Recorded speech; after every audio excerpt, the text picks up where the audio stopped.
Paano gawing negosyo ang extra income natin? What's up mga kasosyo? Welcome sa bagong mating video. Sana tapusin mong panoorin tong video na to dahil para sa iyo ang video na to. Naranasan mo rin ba na kumita ng extra income kahit sa maliit lang nakita mga kasipag?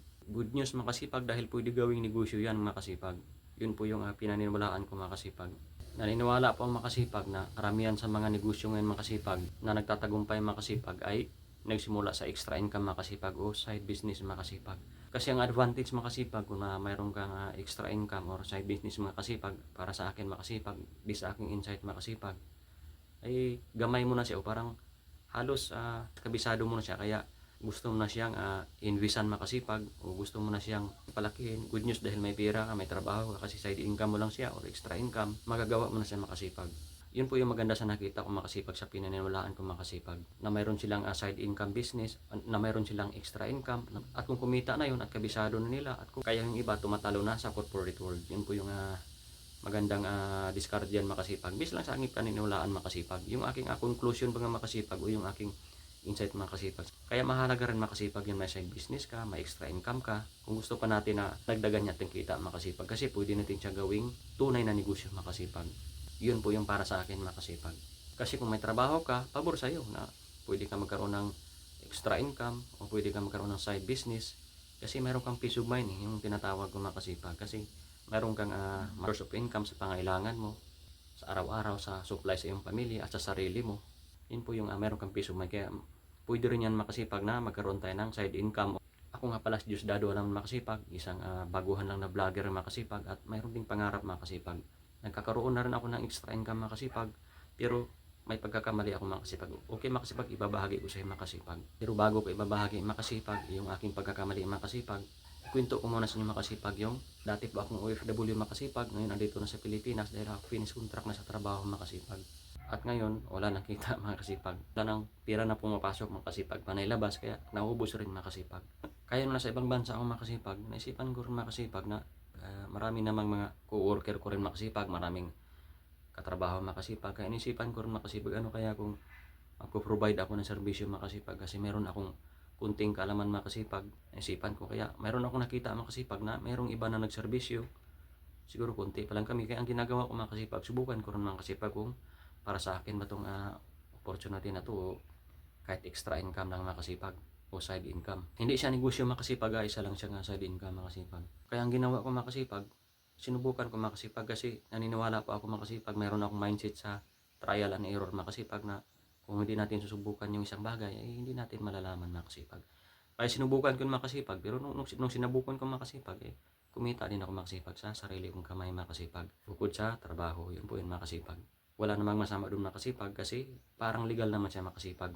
Magbabayad sila o hindi, wala namang problema makasipag. Para sa akin makasipag, may bayad o hindi, may bayad o wala, okay lang sa akin makasipag. Yung tulong ko lang sa kanila makasipag, yung aking may provide sa kanila makasipag sa pangailangan nila makasipag, kahit walang bayad makasipag. Kadalasan makasipag, libre nga makasipag, dahil tulong ko lang yun sa aking kapwa makasipag. Hindi negosyo ang tingin ko doon makasipag, hindi ko sila pinagkakitaan. Ang mindset ko lang na mayroon akong may provide sa kanila o may solusyon sa kanilang problema makasipag. Kaya nung nagawa ko makasipag, may pagbabago naman makasipag na kunti makasipag. Okay makasipag, tara makasipag, ibabahagi ko na sa inyo makasipag yung aking pagkakamali makasipag about sa side income makasipag or extra income makasipag. Year 2020s makasipag, sinubukan ko na makasipag, na gusto ko na sumubok sa mga try and error makasipag, kahit na may trabaho ako makasipag. Nag-try na ako makasipag sa aking binigay ng Panginoon na abilidad, yung makasipag about sa serbisyo makasipag. Sinubukan ko makasipag kung anong need ng community makasipag, at doon makasipag, kumita man ako makasipag ng hindi naman kalakihan makasipag, bukod sa trabaho makasipag. Kaya mahalaga rin para sa akin makasipag na kumita ka sa sarili mong kamay, kahit sa labas ka kumikita sa sarili mong diskarte. Kahit dito sa Pilipinas, dumidiskarte ka dito sa iyong mga kamag-anak na mapagkatiwalaan. Mahalaga rin makasipag, kasi diyan tayo natututo makasipag. Gaya ko makasipag na nagkamali ako, diyan isang malaking learning sa akin makasipag. At yung pagkakamali ko makasipag, yung income ko na maliit nun makasipag, nakita sa kamay, dapat ay nire-invest ko makasipag para mapalaki pa makasipag. Ang ginawa ko makasipag, nung kita ko na gapiranggot makasipag na maliit, binili ko siya makasipag ng hindi naman nawawala yung binili ko makasipag. Nandyan lang nun makasipag, pero tulog yung pera makasipag. Dapat nung makasipag ay nire-reinvest ko na sana nire-reinvest para lumaki siya at magawa ko ng tunay na negosyo makasipag. Para sa akin makasipag, isa akong employee trabahador sa ginagawa ko kasi ako ang gumagawa ng serbisyo, ako ang nagtatrabaho. Kasi para sa akin, ang tunay na negosyo ay iba ang nagtatrabaho at ikaw na yung at ang trabaho mo lang ay mag-isip kung paano palakihin o pasabugin yung negosyo. Yun po yung tingin ko makasipag sa isang negosyo makasipag. Kung para sa akin, kung nagtatrabaho ako sa negosyo na yan, ang tingin ko sa sarili ko ay employee o trabahador makasipag. Para sa akin makasipag, ang lahat makasipag ay nagsimula dyan makasipag sa tayo ang magtatrabaho makasipag o tayo ang employee. Pagkatapos kung hindi natin kaya makasipag, siyempre mag-hire na tayo ng katulong natin makasipag o tauhan makasipag para gampanan yung hindi na natin kayang gampanan makasipag. Para sa akin makasipag, kung may negosyo ako na ganyan na hindi ko na kaya kasi ang dami nang bumibili o ang dami ng customer, hindi ko kayang gampanan yung about sa hindi ko nagampanan lahat, kaya nag-hire ako makasipag ng katuwang makasipag para trabahuin yung hindi ko na kaya mga kasipag. Yun po yung tingin ko sa negosyo makasipag. Kasi kung ako pa rin na magtatrabaho, oo nga, totoo naman, employee pa rin ako. Isa pa rin akong trabahador sa aking negosyo makasipag. Kasi ang tunay na negosyo para sa akin, yung iniwanan mo siya gumagana.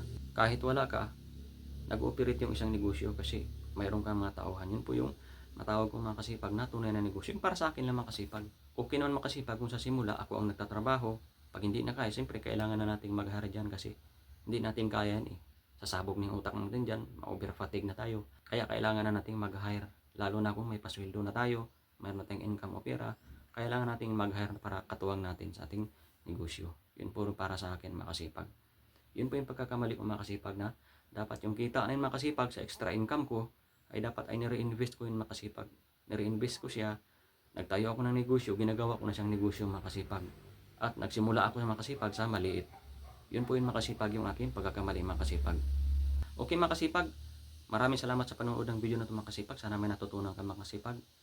Samahan niyo pa ako sa aking mga sunod na video makasipag. Okay makasipag, kaya ko binahagi itong video na ito makasipag kasi kung kagaya mo ako na may side income, kung may maliit na side business, pwede natin yung palakihin mga kasipag. Pwede natin yung gawing negosyo mga kasipag. Yun po yun ang i-reinvest natin yung kita nun mga kasipag para lumaki siya at maging negosyo mga kasipag. At pag lumaki na maging negosyo, siyempre, pag hindi natin kaya, mag-hire na tayo makasipag ng ating katuwang makasipag para may katuwang tayo sa ating negosyo makasipag. Yun po yung para sa akin makasipag na paano siya gawing negosyo yung ating extra income o yung ating side business bukod sa trabaho mo. Okay makasipag, sana nagustuhan mo na yung video na ito makasipag. Yun nga yung pagkakamali ko makasipag, dapat yung kita ko nung nagapiranggot umalit makasipag sa aking about sa extra income mga kasipag, dapat ay na-invest ko yung makasipag, yung kita nung nakasipag. Nagtayo ako ng negosyo makasipag, nang nagsimula sa maliit na puhunan at palakihin, yun po yung makasipag. Yun po yung pagkakamali ko makasipag. Pero good news para makasipag. Kahit nagkakamali ako makasipag, kasi nagpapasalamat din ako kasi isang learning yun sa akin makasipag. Isang malaking learning sa akin yun na natutunan ko makasipag. Okay makasipag, maraming salamat sa panonood ng video na ito makasipag. Sana may natutunan ka rin makasipag. Para sa kahit wala kang negosyo makasipag, basta magsimula pa rin tayo sa maliit makasipag. Wala pa akong negosyo makasipag na tinatawag makasipag kasi hindi ko matawag na negosyo ng aking may benta nun makasipag, pero ako pa rin nagtatrabaho. Ako pa rin ang gumagawa, ako nagtatrabaho, hindi ko pa siya matawag talaga na tunay na negosyo. Negosyo rin siya makasipag, pero hindi ko siya matawag na tunay na negosyo. Kaya maliit lang ang kita, dapat palakihin makasipag yung negosyo natin. Kaya kung wala kang negosyo ngayon makasipag, o kung wala kang extra income or side income, dapat magsimula tayo sa maliit. Yun po yung para sa akin makasipag na binahagi ko makasipag kasi nasubukan ko na yun makasipag. Okay makasipag, maraming salamat sa panonood ng video na ito makasipag sa isang mahirap lang na vlogger makasipag, pero may pangarap makasipag. Kung ibigay ng Panginoon, okay lang makasipag, tanggapin natin makasipag para marami rin tayong matulungan makasipag. Yun yung purpose natin dyan makasipag. Bigyan tayo ng maraming biyaya, para may matulungan tayong makasipag. Yun po yung makasipag. Para sa mga gusto rin mag-vlog makasipag, mag-vlog na rin kayo makasipag. Kahit may ibahagi ka lang makasipag na kahit kunti makasipag. Base sa iyong experience sa trabaho, o kung ano man yan makasipag na maaari ding interesting sa iba makasipag na interesado din sila makasipag dyan. Kagaya ko makasipag na isang mahirap na vlogger makasipag, nagbablog rin ako makasipag kasi ang pag-vlog makasipag mayroon din yung future makasipag. Isa rin na itong real marketing makasipag, yung pag-vlog makasipag. Kaya kung mahirap ka man, nakagaya ko na isang mahirap lang na kumakain lang din ng 2 o 3 beses ang araw, pwede ka rin mag-vlog makasipag nakagaya ko. Dahil wala akong success makasipag, kundi ang mayroon sa akin ay yung pagkakamali makasipag, yung hindi pag-action makasipag. Dapat nag-action ako noon pa, yun po yung may bahagi ko sa makasipag na dapat noon pa tayo nag-action At dapat noon pa tayo nag-take ng risk kasi nandyan po ang opportunity makasipag, sa risk makasipag o sa problema makasipag. Wala namang mawala makasipag eh. I-try lang natin makasipag. Kailangan natin ng mag-try and error o sumubok makasipag. Bigyan rin natin ang sarili natin ng panahon o time na sumubok sa mga bagay-bagay makasipag. Bigyan natin siyang freedom makasipag na hayaan natin yung sarili natin na sumubok sa mga bagay-bagay makasipag kung gusto natin sumubok. Kasi ang risk makasipag, nandyan pa ang opportunity makasipag. Pero susubok tayo na walang may gasto makasipag. Yung sinasabi ko, gaya nga sinasabi ko na nagsimula sa wala o sa maliit lang na puhunan makasipag. Kasi nasubukan ko din makasipag sa extra income nga lang makasipag. Pagkakamali ko, yung nga makasipag, hindi ko siya nire-invest, hindi ko pinaikot yung pera, hindi ko siya ginagawang negosyo, hindi ko siya nire-invest makasipag. Dapat nire-invest ko makasipag. Okay makasipag, maraming salamat sa panood ng video na ito makasipag. Samahan niyo pa ako sa aking masunod na video makasipag. Huwag kang mag-alala makasipag kung nga may extra income ka dati o ngayon. Dahil pwede yan maging negosyo makasipag. Ipunin mo lang yung pera dyan, tapos i-reinvest mo siya makasipag habang may trabaho ka. Kasi meron kang peace of mind. Yun po yung para sa akin makasipag. At pag nagawa mo yung kasipag, parang believe ka sa sarili mo na nakakagawa ka ng isang bagay makasipag o nakakreate ka ng something. Yun po yung makasipag. Okay makasipag, maraming salamat sa panood na itong makasipag. Isang mahirap lang na vlogger makasipag, sa isang startup na vlogger at saka gusto rin magnegosyo makasipag. Dahil wala pa akong tunay na negosyo makasipag, yun po yung totoo dyan. Isa lang akong mahirap makasipag na nag-vlog makasipag. Kasi sa pag-vlog makasipag, mayroon din itong something makasipag. Sana nakikita ko lang makasipag. Kaya kung gusto mag-vlog, mag-upload ka lang mag-upload makasipag. Subukan mo rin makasipag. Nakagaya ko na walang ipakita na success o yaman, mahirap lang makasipag. Ang pag-vlog makasipag, mahirap lang sa umpisa yun. Pero pag naumpisahan mo na, masasanay ka rin yun para sa akin makasipag. Okay makasipag, ang trabaho ko pala dati makasipag, isang heavy equipment operator makasipag. Mayroon tayong group makasipag sa heavy equipment operator makasipag para sa mga baguhan o gustong matuto. Pwede kayo mag-join dyan makasipag sa ating heavy equipment operator Marupit Group sa buong Pilipinas makasipag. At welcome na welcome dito yung ating magagaling at veteranong driver operator na maglapag ng kanilang experience para matututo naman yung iba. Yun po yun makasipag. Bago pala yung group ng makasipag pero lalaki din makasipag kasi maraming mag-share dyan makasipag. Kahit ako makasipag, mag-share din ako pag nagtrabaho ako. Pag bumalik ako sa aking trabaho makasipag sa pagiging heavy equipment operator makasipag. Okay makasipag, maraming salamat sa panonood ng video na ito makasipag. Kung nagustuhan mo yung video na ito makasipag, pwede mo akong i-like, comment, and share or subscribe to our YouTube channel or click the bell button below para ma-notify ka sa mga bago ko na ng video na i-upload sa isang mahirap lang na vlogger pero mayroong pangarap makasipag. Kaya natin yan makasipag. Okay makasipag, hanggang dito na lang yung video natin makasipag. Sa Lucas 10:16, sabi ng Panginoon, ang mapagkatiwalaan sa maliit na bagay, mapagkatiwalaan din sa malaking bagay. Maraming salamat sa panonood ng video na to. I love you, bye!